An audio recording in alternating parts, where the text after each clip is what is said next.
Yvain ou le chevalier au lion. Le récit de Calogrenant. Arthur, le noble roi de Bretagne, dont la vie excellente nous enseigne à être preux et courtois, tenait un jour sa cour plénière. C'était à Carduel en Galles, pendant cette fête coûteuse qu'on appelle la Pentecôte. Après le repas, les chevaliers s'assemblèrent dans les salles où les avaient appelés les dames et les demoiselles. Les uns racontaient des nouvelles, les autres parlaient de l'amour, des angoisses et des douleurs qu'ils causent, comme aussi des grands biens qu'en reçoivent souvent ses fidèles.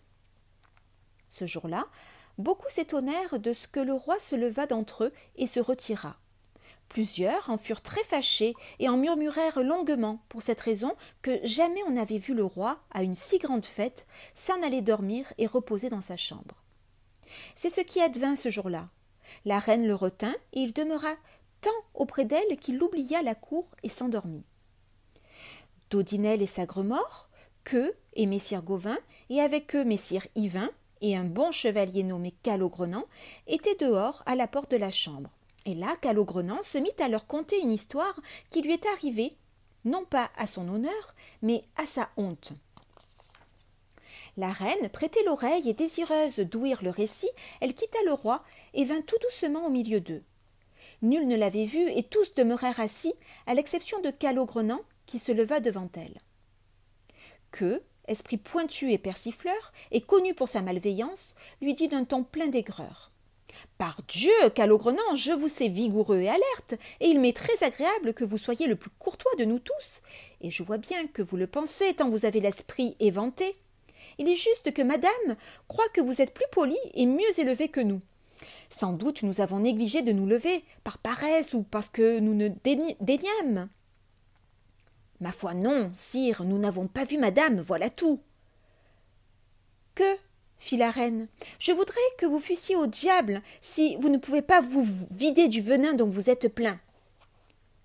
Dame, repartit Queux, si nous ne gagnons à votre compagnie, gardez que nous n'y perdions pas. Je ne crois pas avoir dit une chose qui puisse m'être reprochée. Il n'y a pas lieu et il ne serait pas courtois de se quereller à propos de sornettes. Faites-nous plutôt écouter ce qu'il avait commencé. Calogrenant répliqua. Sire, je n'ai pas souci de la dispute. Je la prise fort peu. Si vous m'avez offensé, le dommage ne sera pas grand. Mais sire que vous avez dit souvent des choses blessantes à des gens de plus grand mérite que moi. C'est assez votre habitude. Toujours le fumier sentira, et l'on verra toujours les temps piquer, les bourdons bourdonner et les fâcheux incommoder et nuire. Pour moi, je ne raconterai plus rien aujourd'hui, si madame me le permet, et je la prie de ne pas insister, et de m'accorder la faveur de ne pas me commander une chose qui me déplaise. Dame, fit Queux, tous ceux qui sont ici vous en sauront bon gré, car ils écouteront volontiers le récit de Calogrenant. De grâce, n'en faites rien pour moi, mais par la foi que nous devons au roi, votre seigneur et le mien, commandez-lui de parler, vous ferez bien. Calogrenant, dit la reine, ne vous occupez pas de la provocation du sénéchal. Il est coutumier de dire du mal, et l'on ne peut le corriger. Je vous prie de n'en garder au cœur aucun ressentiment, et ne laissez point pour cela de nous dire une chose plaisante à entendre, si vous voulez conserver mon amitié. Mais reprenez dès le commencement. Dame, ce que vous me commandez de faire m'est très pénible, certes. Je m'eusse laissé arracher un œil, si je ne craignais pas de vous mécontenter, plutôt que de raconter quoi que ce fût aujourd'hui. Mais je ferai ce qui vous convient, bien qu'il m'en coûte un peu. Écoutez donc. Il advint, il y a près de 7 ans, que j'allais solitaire et cherchant aventure, armé comme un chevalier doit l'être. Je trouvai dans une forêt épaisse un mauvais chemin, plein de ronces et d'épines, où je m'engageai non sans peine. Je chevauchai ainsi tout le jour entier, ou à peu près, tant que je sortis de la forêt qui se nomme Brocéliande, et lors j'entrai dans une lande. À une demi-lieue galloise environ, j'aperçus une bretèche. Je m'y dirigeai au trot. Je vis l'enceinte et le fossé qui en faisaient le tour et qui était large et profond. Sur le pont se tenait le possesseur de la forteresse qui portait un autour sur le poing. Je ne l'avais pas encore salué quand il vient me prendre à l'étrier et me pria de descendre. Je descendis. Je n'avais pas autre chose à faire car j'avais besoin d'un hôtel. Il me répéta plusieurs fois, tout d'un trait, qu'il bénissait le hasard qui m'avait conduit à sa demeure. Alors nous passâmes la porte et entrâmes dans la cour au milieu de laquelle pendait un disque de cuivre. Le vavasseur, à qui Dieu rende joie et honneur pour l'hospitalité qu'il me donna cette nuit, prit un marteau qui était pendu à un poteau et en frappa le disque. À ce signal, les gens enfermés dans le château descendirent dans la cour. Plusieurs prirent mon cheval que tenait le bon vavasseur. Cependant accourait à moi une pucelle belle et avenante. Je la regardai avec attention. Elle était grande, droite et élancée. Elle me désarma fort adroitement, puis elle m'affubla d'un court manteau d'écarlate couleur de paon et fourré de vert. Tous s'étaient retirés, de sorte que nous restâmes seuls, ce qui me plut fort. Elle me fit asseoir dans un très joli préau, clos de murs bas à la ronde. Je la trouvai si bien élevée et si bien parlante et instruite, et si charmante d'aspect et de manière que sa compagnie me fut délicieuse, et je n'aurais voulu la quitter pour rien au monde. Mais le vavasseur vint nous déranger et nous chercher, quand ce fut l'heure du souper. J'obéis donc. Je ne vous dirai rien du repas qui fut excellent, puisque la pucelle était assise en face de moi. Après souper, le vavasseur me dit qu'il ne savait depuis combien de temps il hébergeait des chevaliers errants qui allaient chercher aventure, mais il en avait tant reçu chez lui. Il me pria aussi de repasser à mon retour si je pouvais. Je lui en donnai l'assurance, car c'eût été malhonnête de les conduire. C'était le moins que je puisse faire. Je fus très bien logé la nuit. Mon cheval fut sellé dès la pointe du jour, suivant ma recommandation. Enfin, je dis adieu à mon bon hôte et à sa chère fille, et pris congé d'eux. À peine m'étais-je éloigné du château que je rencontrai dispersés dans un essart des taureaux sauvages qui combattaient entre eux de façon si farouche et faisaient un bruit si terrible que, pour vous dire la vérité, je reculai de peur. Je vis alors, assis sur une souche, une grande massue à la main, un vilain ressemblant à un mort, lequel était si fort et si hideux qu'on ne pourrait le dire. Je m'approchai de cet être horrible. Je vis qu'il avait la tête plus grosse que celle d'un roncin, cheveux touffus, front pelé large de plus de 2 empans, oreilles moussues et grandes comme celles d'un éléphant, avec cela sourcils énormes, visage plat, des yeux de chouette, un nez de chat, la bouche fendue en gueule de loup, dents de sanglier aigus et rousses, barbe noire et grenon tortillé. Le menton joignait la poitrine, et l'échine était longue, bossue et tortueuse. Il était appuyé sur sa massue et vêtu d'un accoutrement étrange qui n'était ni de toile ni de laine, mais de 2 cuirs de bœuf attachés à son cou. Aussitôt qu'il me vit, le vilain se dressa sur ses pieds. Je ne savais ce qu'il me voulait, et je me suis mis en état de me défendre tant que je vis qu'il restait tout coi, sans bouger. Il remonta sur son tronc et me regarda sans dire mot, comme une bête. Je pensai qu'il n'avait pas de raison et ne savait parler. Toutefois, je m'enhardis et à lui adresser la parole. « Va, lui dis-je, dis-moi si tu es une bonne créature ou non. » Et il me dit, « Je suis un homme. »« Quel homme es-tu ?»« Tel que tu vois. Je n'ai jamais été d'autre. »« Que fais-tu ici ? » « Je garde ces bêtes, dans ce bois. »« Tu les gardes. Par Saint-Pierre, elles ne connaissent pas l'homme. Je ne crois pas qu'en plaine ou au bois, l'on puisse garder une bête sauvage, à moins qu'elle ne soit attachée ou enfermée. Je garde pourtant celles-ci et les gouverne de telle manière qu'elles ne sortiront jamais de ce pourpris. Comment fais-tu ? Dis-moi le vrai. Il n'en est aucune qui ose bouger dès qu'elle me voit venir. Quand je puis en tenir une, je l'empoigne si fortement par les cornes que les autres sont saisis de peur et s'assemblent autour de moi comme pour demander merci. Nul autre que moi ne pourrait se risquer au milieu d'elles sans être tué aussitôt. Je suis le seigneur de mes bêtes, mais toi, veux-tu dire qui tu es et ce que tu cherches ? Je suis, tu le vois, un chevalier en quête de ce qu'il ne peut trouver. Et que voudrais-tu trouver ? Des aventures pour essayer mon audace et ma vaillance. Dis-moi, je te prie, en connais-tu quelqu'une que je puisse tenter ?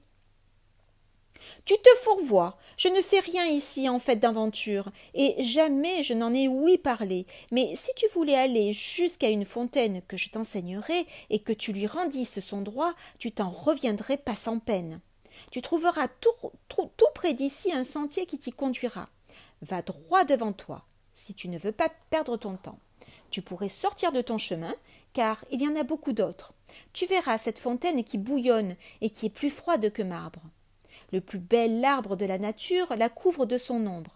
Il est vert en toute saison, et il y pend un bassin de fer par une longue chaîne qui tombe jusque dans la fontaine.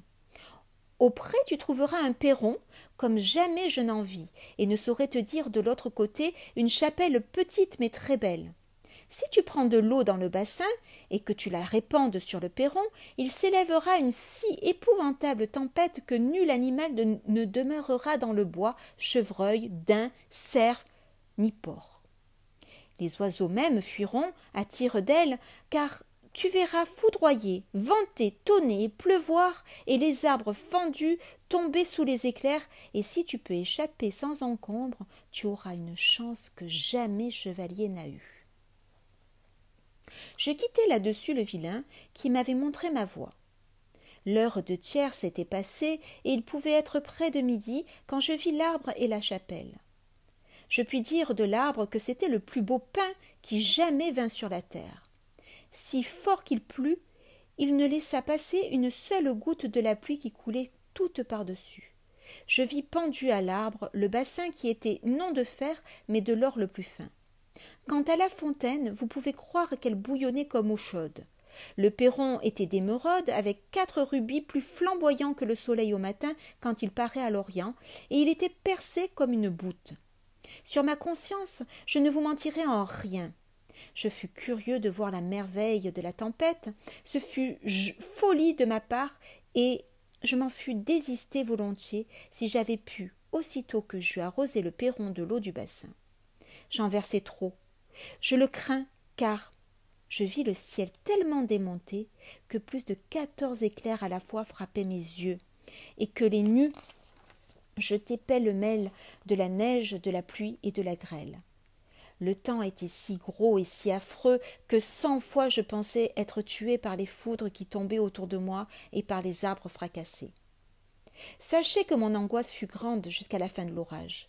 Heureusement il ne dura guère, et il plut à Dieu de calmer les vents et d'apaiser la tempête. Je fus transporté de bonheur lorsque je vis le ciel se rasséréner. Une telle joie fait vite oublier les plus grands tourments. Je vis alors sur le pin des oiseaux assemblés en tel nombre, si vous voulez m'en croire, qu'il n'y avait branche ou feuille qui n'en parussent toutes couvertes, et l'arbre en était plus beau, et tous les oiseaux chantaient, mais chacun un chant différent, et s'accordant ensemble en une merveilleuse harmonie.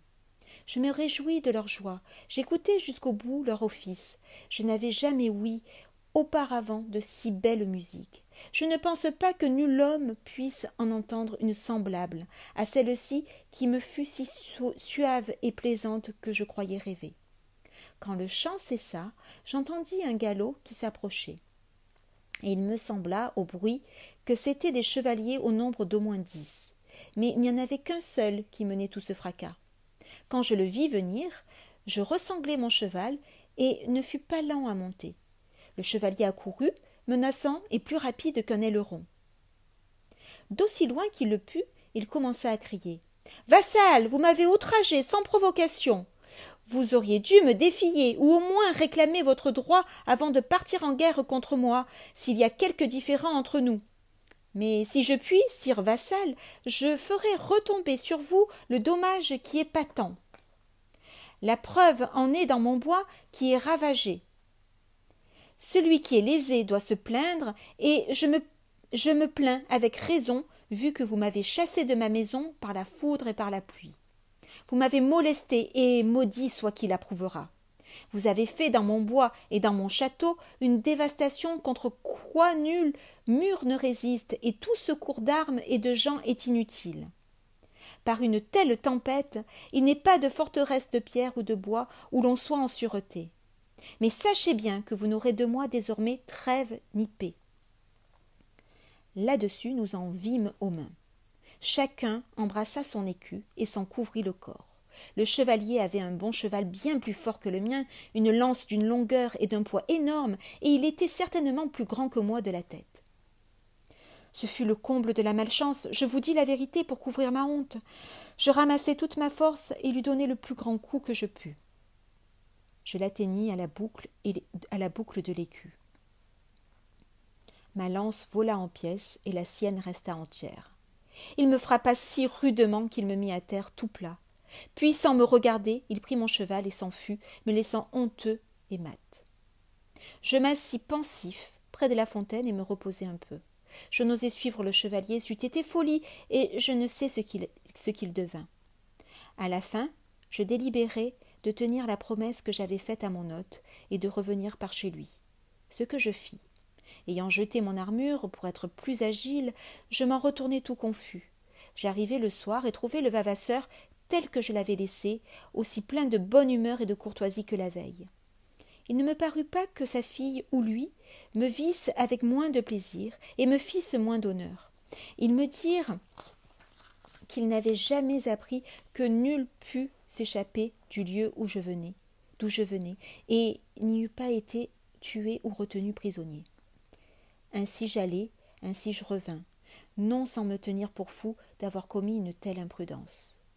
Telle est mon histoire, que j'ai eu la sottise de vous conter ce que je n'avais jamais voulu jusqu'ici.